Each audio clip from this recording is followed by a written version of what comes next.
is a video about snagging. Now that's not being caught up in a net from the back of a big fishing boat, but all the jobs that we intended to do in the last video to finish up and get where we wanted to be, we're a little bit behind on. So today is the catch-up video. So yeah, yesterday's video, we showed you that we built the inner arch. There's some trimming still left to do. We rust converted it, so now we can show you how that went. So now it's all dry. All the darkness is dead rust, which is what we want. So what we're going to do today is we're going to finish up on this arch. There's a piece down here that I've marked out. That's got to be trimmed off. It's got to be zinc primed inside. So we'll show you how to do that. Then there's the trimming of this panel. So we'll trim this line across the bottom. We've got this line to trim, and we've got a little bit on this back edge here. So it all sits nice. It already sits pretty well, but it's not quite there yet. We was hoping to get that done in the last video, but we didn't quite get there. But we'll show you how we get on in this video. So stay tuned.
then guys, fit up again. Ignore the top here, we can pull that one out. This back section is decent. That goes up to there, a little tiny bit of trimming. But main thing is, look at that for a gap. Perfect. So this is now pretty much ready to weld in. I've addressed this little section down here. Best thing about using a black primer is you can use a scribing tool and scratch a line into where you want to mark out. Obviously a black marker is not going to work, so a scriber's exactly what you need. Just pick him up here.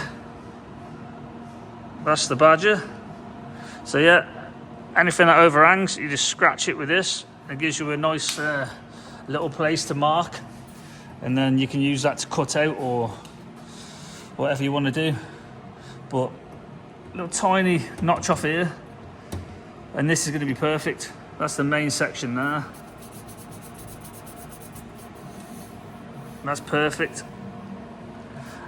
And then we can pull this panel out to suit.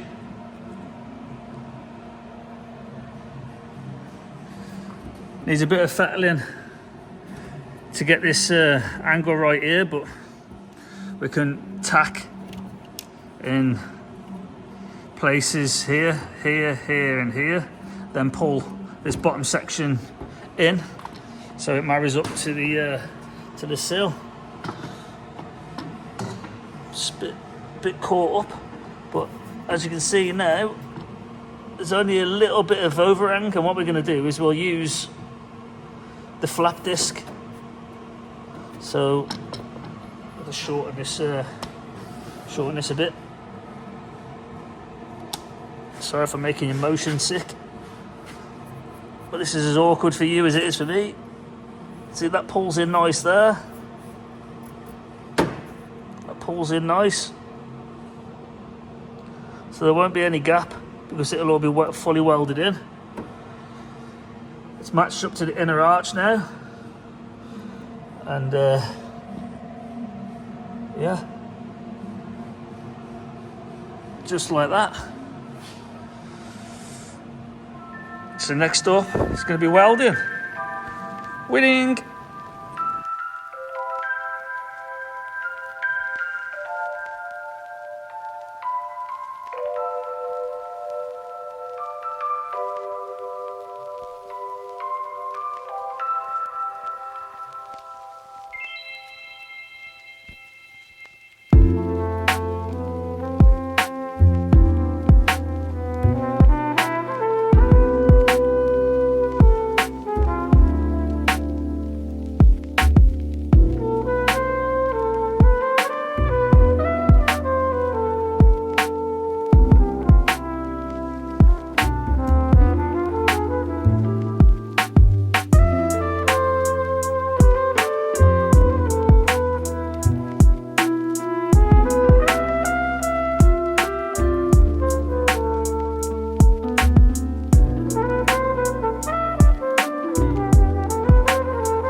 Right, so we've got a few strategical tacks in place. As you can tell, the gap's a little bit bigger. What we wanted to do is relieve the pressure off the panel. So when you start tacking, you'll notice the panel start warping and pulling in and pulling out. So what you want to do is move another tack to a different place, then come back in with your slitting disc on your grinder and cut the tack that you've done before.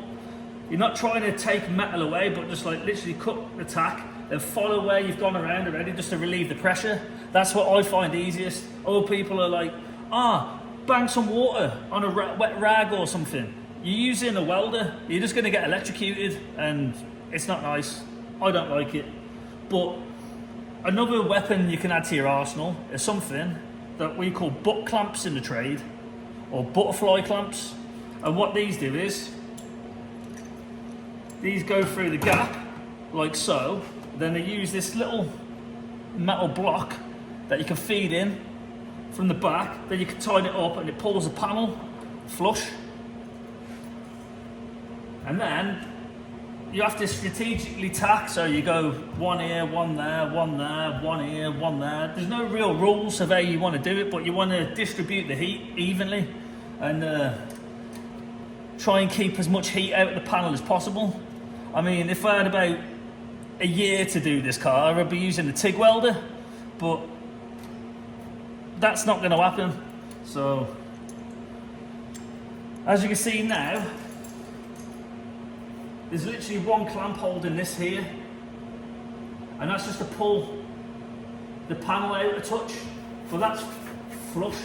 There's a little bit here which I can pull out, but that's what these little bad boys are for, and they're about 10 quid a pack or something from eBay if you want to go on there, or Amazon or whatnot. But these are a lifeline.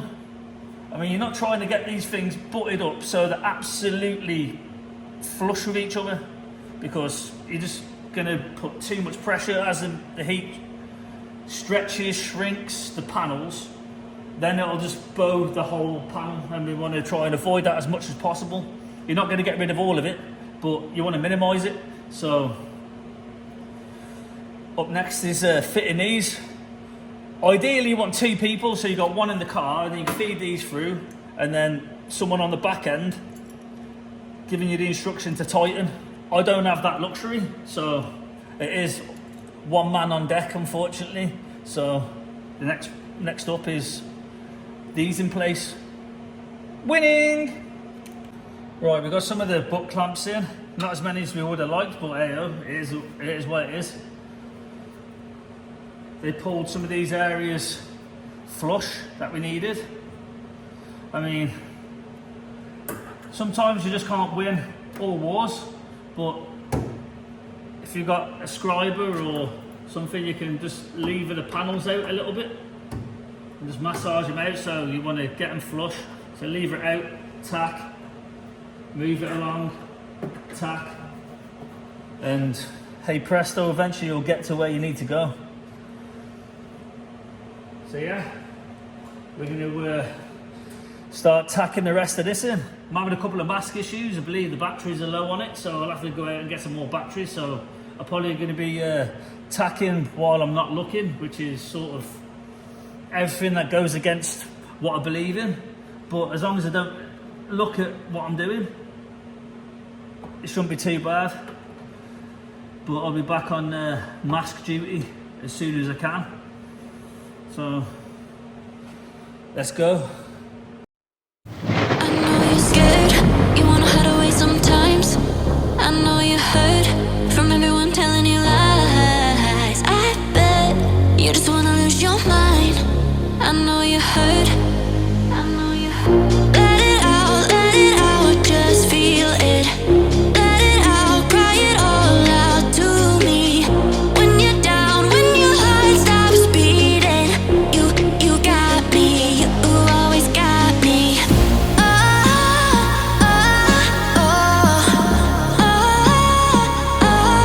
hold you forever, chase away all of your bad dreams. You got me, you always got me. Let it out, just feel it. Let it out, cry it all out to me. When you're down, when your heart stops beating, you got me, you always got me. Let it out, just feel it. Let it out, cry it all out to me. When you're down, when your heart stops beating, you got me, you always got me. I know you're scared, you wanna hide away sometimes. I know you heard from everyone. Right, Right, so little short video today. Won't be as long as our usual ones. As I said, it was only to come in and do a bit of snagging. So what we got is the outer panel all tacked in. All down the bottom's tacked in, around the doors tacked in. Everything's nice and flush. I wasn't going to video me doing every single one of these because, again, I've got to go in and join the rest of it up and stitch it all in, which basically consists of me tack, tack, tack, tack, tack, tack, tack, and all that good stuff. And that's going to be pretty damn boring, even if I may say so myself. I don't want to put you through it because I've got to go through it. It's not fair on you, but it gives you the general idea. Minimal warping. It's about as good as you're going to get. So let's give you a little look.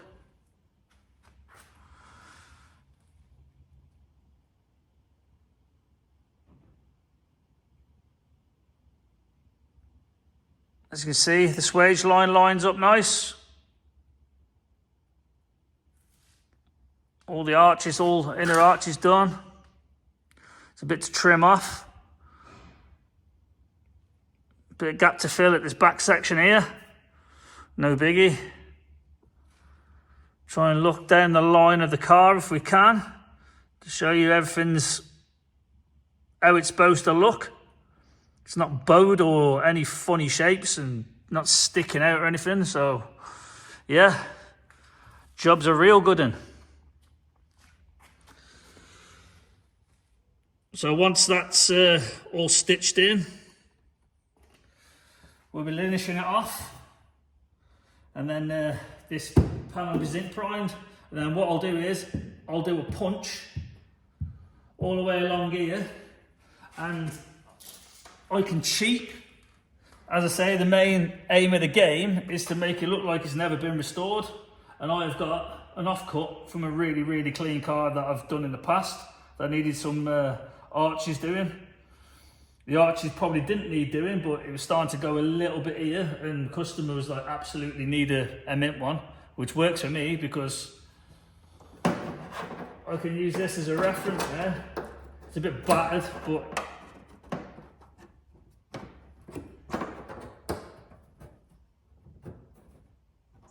it's damn close.